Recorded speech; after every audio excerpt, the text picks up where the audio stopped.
اكبر فضيحة تحكيمية في كاس العالم، فضيحة ماتش مصر والارجنتين. دي مش مباراة، فضيحة على الملأ قدام العالم كله. مصر ما كانش بتلعب الارجنتين، مصر كانت بتلعب الفيفا، مصر كانت بتلاعب انفانتينو، مصر كانت بتلاعب اي حد تاني غير الارجنتين. رعاة الفلوس حتى ما كانتش متدارية، ما كانتش متدارية. جون لينا ما يتحسبش، ضربة جزاء ما تتحسبش، فاول لينا ما يتحسبش، كروت طول الماتش. لعيبة الارجنتين قاعدين طول الماتش يكسروا ويضربوا في اللعيبة بتاعتنا، مفيش كارت واحد طلع للاعب فيهم. احنا كل لاعب فينا ما يتنفس يطلع له كروت كروت كروت. قالوا في اخر الماتش كل اللعيبة بتاعت منتخب مصر بتلعب ايدها ورا ظهرها.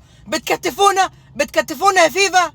خايفين يلعبوا اي حركة غلط او اي حاجة او اي التحام شرعي بيتحسب علينا. مش عارفين نلعب، الكور بتاعتنا بتتحسب علينا. البلن بتاع صلاح ارتد وكان جون للارجنتين. انت حتى ما فكرتش تبص في الفار، انت ما رجعتش للفار ليه زي ما رجعت في الجون بتاعنا بتاع زيكو لما رجعت ولغيته. يا باشا فيها كوره فيها شك، ارجع وشوفها. ولا الكلام والقوانين علينا احنا مش لينا. النهارده على كل منصات اكس الفضيحه التحكيميه لماتش مصر والارجنتين. ليه وكل ده ليه وعشان ايه؟ علشان حسام حسن اتكلم عن فلسطين وبيرفع علم فلسطين؟ كل ده علشان فلوس الرعاه؟ كل ده علشان ننوس عينه وننوس عين الفيفا ميسي ما يزعلش؟ الشعب المصري كله مش متضايق من الخساره قد ما متضايقين من الظلم. فيفا الفاشله الظالمه، المنظومه المشبوهه عمرها ما هتنضف. كل ما زي انفانتينو موجودين عمرها ما هتنضف. فلوس، حاطط فلوس قد كده في جيبك، فلوس الرعاه وفلوس الماتشات وفلوس التذاكر. ننوس عين الفيفا مش عايزينه يطلع علشان التذاكر،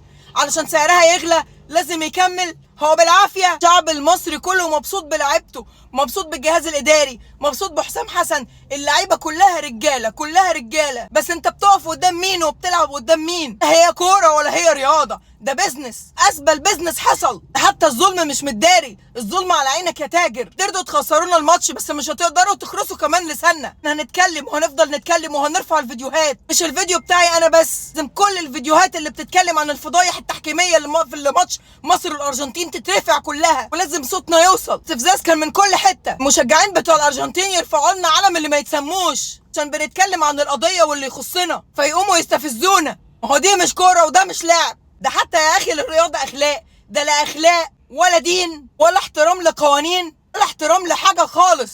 والنسخه دي في كاس العالم هتفضل وصمه عار على جبينك يا انفانتينو. الشعب المصري كله هيكون في استقبال الابطال بتوعنا. عملتوا انجاز وانجاز تاريخي. البطوله دي انتوا ما خسرتوهاش، انتوا كسبتوها، كسبتوا الكرامه والاحترام. هتبقى وصمه عار على جبينكم. وده اخر الكلام، سلام.